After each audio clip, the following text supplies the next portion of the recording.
Trouver un bien rentable devrait être la chose la plus simple dans ton parcours d'investisseur. Si ce n'est pas le cas, je vais te donner une méthode que j'ai appelée la méthode des 4D. Donc dans un premier temps, je vais t'expliquer qu'est-ce que ça signifie et surtout comment tu peux l'appliquer dans l'immobilier. Et à la fin de la vidéo, je vais te donner quelques conseils perso pour que tu puisses réussir facilement ton investissement immobilier. Bon, déjà pour commencer, si tu es ici, je te félicite déjà dans un premier temps parce que je pense que tu as l'intention ou tu as déjà peut-être investi dans l'immobilier et là tu souhaites trouver vraiment quelque chose de rentable pour un premier investissement ou pour la suite. Et du coup, la méthode des 4D, qu'est-ce que c'est? Pour le coup, il n'y a aucun rapport avec l'immobilier. Cela concerne l'humain. Mais grâce à ça, tu vas pouvoir en profiter dans l'immobilier. Les 4D, c'est quoi? Tout simplement décès, divorce, déménagement et dette. Est-ce que juste avec ces 4 mots, tu as déjà réussi à faire la liaison ou pas avec l'immobilier? Si c'est le cas, dis-le moi dans les commentaires. Mais en gros, dans votre parcours d'investisseur, quand vous allez entendre quelqu'un parler d'un des 4D, il faut que ça sonne, il faut qu'il y ait une alarme. Tout simplement parce que c'est là où vous allez faire les meilleures affaires. On va rentrer un peu plus en détail. On commence avec le premier qui est le décès. Naturellement, quand quelqu'un va décéder, la plupart du temps, il y aura peut-être un, voire plusieurs héritiers. Et s'il y a plusieurs héritiers, ils ne vont pas attendre des années à pouvoir vendre un bien. Leur but, ça sera de vendre le plus rapidement possible, quitte à perdre un peu de rentabilité même s'ils n'ont rien acheté. Et c'est là que les investisseurs font le plus de rentabilité, tout simplement en proposant aux vendeurs de se libérer de ce fardeau et de ne plus être attachés, surtout émotionnellement. La plupart des 4D que je vous ai évoqués, c'est vraiment une raison plus émotionnelle qu'autre chose. Après le cas du décès, il y a aussi le divorce. C'est la même urgence, tout simplement. Vous n'êtes plus avec votre partenaire. Ce sont des choses qui arrivent dans la vie. Sauf que maintenant, il va falloir séparer tous vos biens. Et du coup, là, encore une fois, arrive la question de il faut vendre rapidement pour ne plus être en contact direct avec son ancienne moitié. Et du coup, encore une fois, c'est là où l'investisseur tape le plus fort avec une renta de fou généralement. Et franchement, ça arrive très souvent, surtout le cas du divorce pour le coup, où quand vous demandez à la personne pourquoi elle cherche à vendre, elle commence un peu à bégayer, à tourner autour du pot. Elle dit voilà,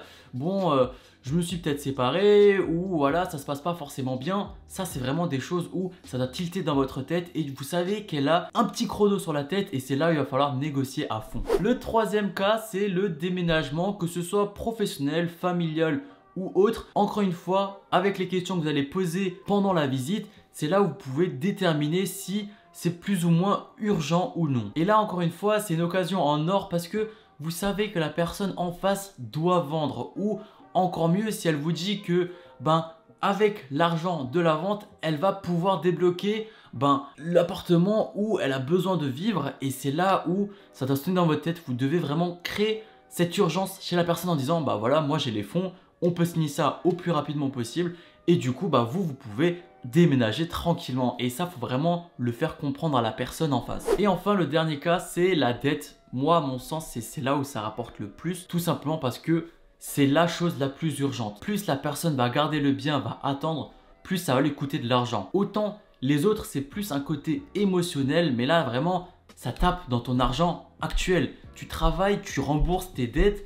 Et là, tu es obligé de vendre pour pouvoir survivre. Alors que les autres, c'est plus comme dit, c'est un besoin émotionnel qu'il faut s'en séparer. Donc là, vraiment, il ne faut pas hésiter à négocier. Je sais que certaines personnes vont se dire oh là, c'est vraiment pas sympa, la personne est déjà endettée, vous allez faire des offres à prix cassé, ça se fait pas. Mais après, là, on parle de business, on parle d'investissement. C'est pour votre pomme, pour le coup, c'est triste à dire, mais c'est comme ça. Donc comme les autres points d'avant, proposez quelque chose de juste pour que la personne s'en débarrasse le plus rapidement et que vous faites la meilleure affaire possible. Maintenant que vous connaissez les 4D, comment l'exploiter au mieux dans votre recherche immobilière? Dans un premier temps, ça va être de faire, voire même surtout de continuer à faire des visites et de s'informer un maximum sur la personne en face, que ce soit le propriétaire en direct, l'agent immobilier ou encore mieux, le gardien de l'immeuble. On dirait pas comme ça, mais le gardien, c'est énormément de choses. Déjà, tout ce qui est en rapport avec le bâtiment lui-même, les avantages, les inconvénients. Et surtout, c'est un peu une commère.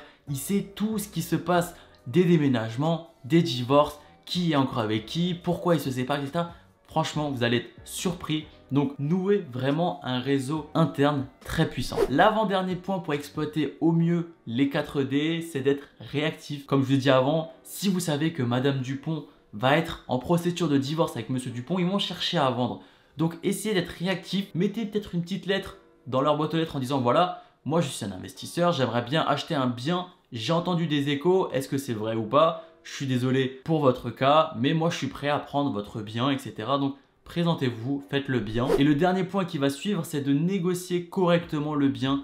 Essayez d'apprendre un maximum tout ce qui concerne la négociation. Vous devez appuyer là où ça fait mal pour essayer de négocier le plus possible, mais il ne faut pas non plus remuer trop le couteau dans la plaie parce que ça peut refroidir le vendeur et vous bloquer la vente tout simplement. Donc voilà, si je devais conclure cette vidéo avec 2 petites astuces en plus, le premier ça va être vraiment de définir vos objectifs. J'ai déjà fait une vidéo sur ça, je te mets la vidéo en haut à droite. Et aussi ça serait de faire une bonne étude de marché qui est la dernière vidéo que je vais te rediriger juste après. Mais en tout cas pour cette vidéo, si elle t'a plu, n'oublie pas de liker et de t'abonner avec la petite clochette pour retrouver d'autres vidéos sur l'investissement immobilier ou des finances personnelles. Je t'invite aussi à rejoindre ma newsletter gratuite sur l'immobilier qui comporte une formation entièrement gratuite. Tu n'as même pas besoin de mettre ton mail.